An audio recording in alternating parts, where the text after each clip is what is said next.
Assalamualaikum warahmatullahi wabarakatuh.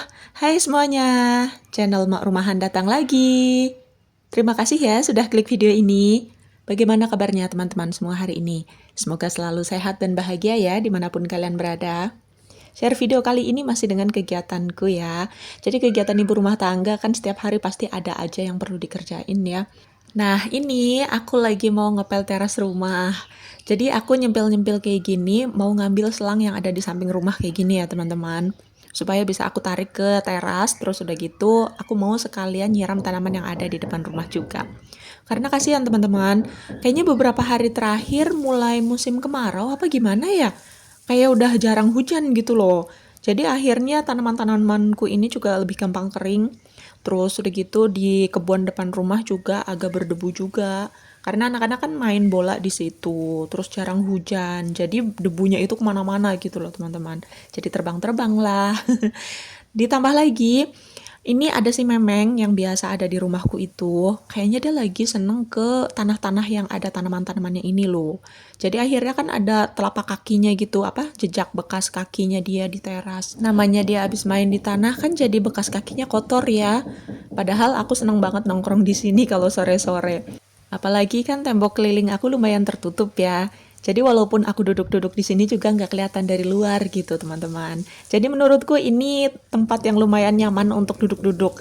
Makanya kalau misalnya sampai kotor kayak gini, rasanya aku tuh gemes pengen segera bersihin gitu loh.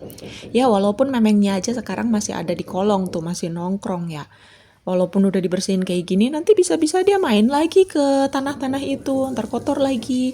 Tapi nggak apa-apa lah, yang penting sekarang udah dibersihin aja dulu. Masalah nanti dia bikin kotor lagi, ya itu urusan nanti ya teman-teman.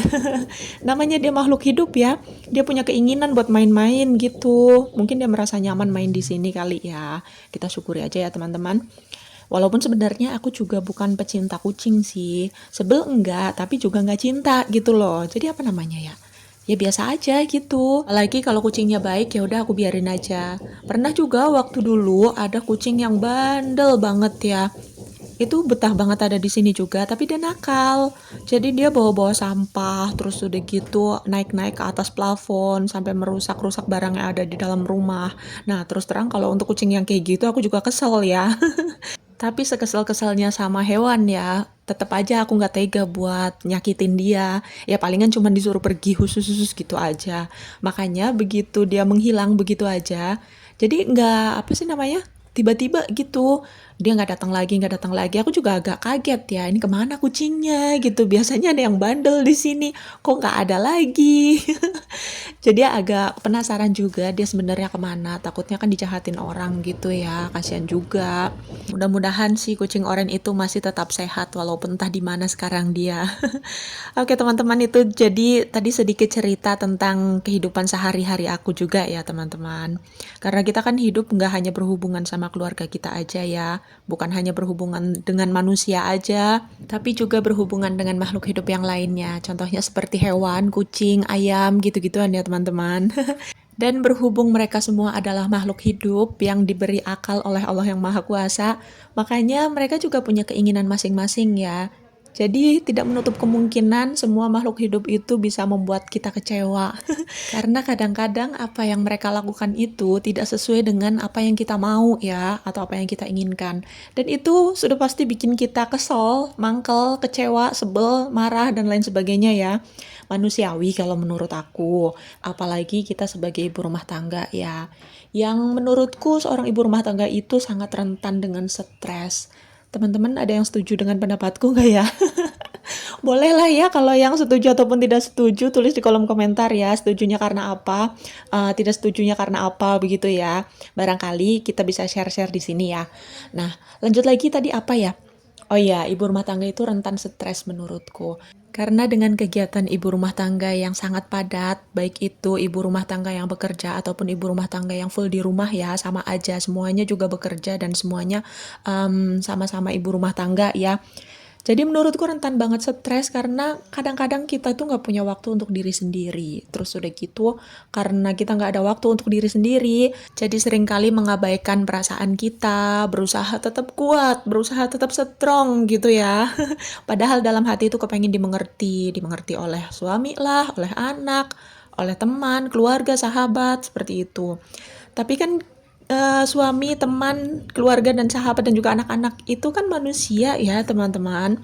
Mereka pun memiliki pemikiran dan pendapat, dan mereka ingin melakukan apapun yang mereka inginkan juga. Dan akhirnya apapun yang mereka lakukan yang sekiranya tidak sesuai dengan harapan kita, itu sudah pasti akan membuat kita kecewa berat ya nggak teman-teman?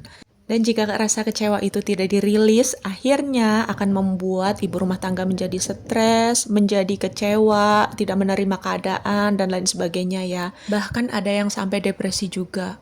Jadi sangat tidak baik efeknya ya teman-teman. Karena menurutku ibu rumah tangga itu adalah jantung dari sebuah rumah tangga.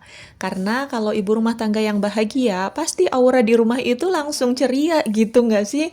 Anak-anak pun akan lebih nurut ke ibunya, suami pun bahagia melihat istrinya full senyum, ya nggak? Dan untuk menjaga kewarasan seorang ibu rumah tangga, tidak dimulai dari orang lain. Jadi dimulai dari diri kita sendiri ya. Karena kan kita yang menghadapi keadaan di rumah. Dan masing-masing orang itu permasalahannya berbeda-beda ya. Ada rumah tangga yang diuji dengan kesetiaannya, ada rumah tangga yang diuji dengan keuangannya, ada mungkin rumah tangga yang diuji dengan kesehatan. Setiap rumah tangga menghadapi ujiannya masing-masing, dan sudah pasti itu membutuhkan kesehatan mental dari anggota keluarganya juga. Nah, di sini aku pengen berbagi dengan kesehatan mental kita sebagai seorang ibu rumah tangga ya. Dengan menghadapi berbagai macam kekecewaan yang ada di hidup kita, yang ada di rumah tangga kita, tentunya itu tidak mudah. Tapi bukan berarti tidak bisa diatasi ya. Jika kita berharap kepada orang lain, sudah pasti akan menimbulkan rasa kecewa yang lebih dalam lagi. Jadi, untuk menjaga kesehatan mental kita sebagai ibu rumah tangga, sebaiknya kita mulai dari diri kita terlebih dahulu. Nah, di sini aku mau share beberapa langkah-langkah supaya kita bisa lebih berdamai dengan keadaan, supaya mental kita sebagai ibu rumah tangga tetap sehat dan juga tetap terjaga ya. Saat menghadapi keadaan yang tidak sesuai dengan yang kita harapkan, pertama-tama adalah membuka hati kita selebar-lebarnya, seluas-luasnya, dan mengakui bahwa keadaan itu memang benar-benar nyata. Keadaan itu memang benar-benar terjadi di hidup kita. Kita tidak perlu untuk bersikap sok kuat atau mungkin memendam sendiri ya. Setelah kita bisa menerima dan mengakui keadaan yang kita hadapi, dengan begitu kita bisa melihat lebih dekat permasalahannya, dan kita bisa melihat sisi baik dan buruk dari permasalahan yang kita hadapi. Jadi setiap permasalahan, yakinlah bahwa semua itu datangnya dari Allah, datangnya dari Tuhan. Dengan begitu kita pasrahkan ke pemilik masalah itu, supaya hati menjadi tenang. Stop dan kurangi untuk menghakimi siapapun, termasuk menghakimi diri sendiri ya teman-teman. Jangan lagi menyalahkan diri kita sendiri atas keadaan yang tidak sesuai dengan harapan kita. Marilah ayo kita pasrahkan bahwa semua sudah ditetapkan oleh Tuhan yang Maha Kuasa.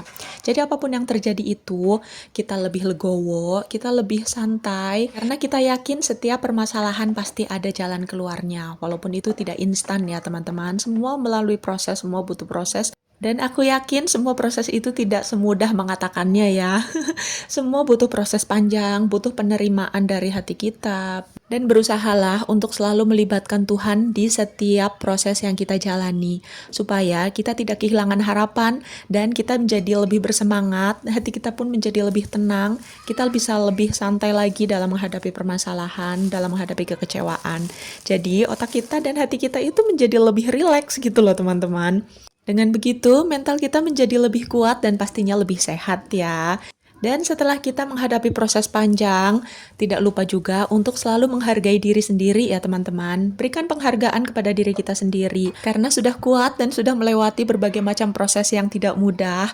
Jadi cintai diri sendiri ya teman-teman, karena diri kita juga perlu bahagia ya. Dan untuk self reward untuk diri kita sendiri, itu kita mulai dari hal-hal kecil aja dulu ya teman-teman. Syukur-syukur bisa untuk hal-hal yang gede-gede, tapi untuk kaum mendang-mending kayak aku, kita mulai dari hal-hal kecil aja dulu. Contohnya dengan makan makanan yang kita sukai, atau mungkin jika teman-teman suka nonton drakor, sempatkanlah waktu untuk menonton drakor. Sekedar kita membuat hati kita rileks gitu teman-teman. Untuk teman-teman yang mungkin suka dandan, nggak apa-apa, walaupun nggak kemana-mana, kita dandan aja di rumah. Jadi kan seneng gitu ya. Dan mungkin untuk teman-teman yang suka jalan-jalan ya, kita pergi aja gitu kemana, ke Britan gitu, Britan apa sih namanya ya, belakang rumah gitu, kita ngopi-ngopi cantik, sambil duduk manis, lihat-lihat pohon pisang, kayak lihat apa gitu. Gitu kan juga sudah seneng gitu loh teman-teman. Ya syukur-syukur ya Allah kasih rezeki lebih, jadi bisa self rewardnya itu lebih besar dan lebih indah lagi gitu ya. Tapi sebelum itu kita mulai dari hal-hal yang kecil aja dulu, selama itu membuat hati kita menjadi bahagia, maka itu bisa membantu untuk menjaga kesehatan mental kita sebagai seorang ibu rumah tangga, tetap sehat, tetap waras, terhindar dari stres, apalagi depresi ya. Amit-amit ya Allah, naudzubillah min dzalik.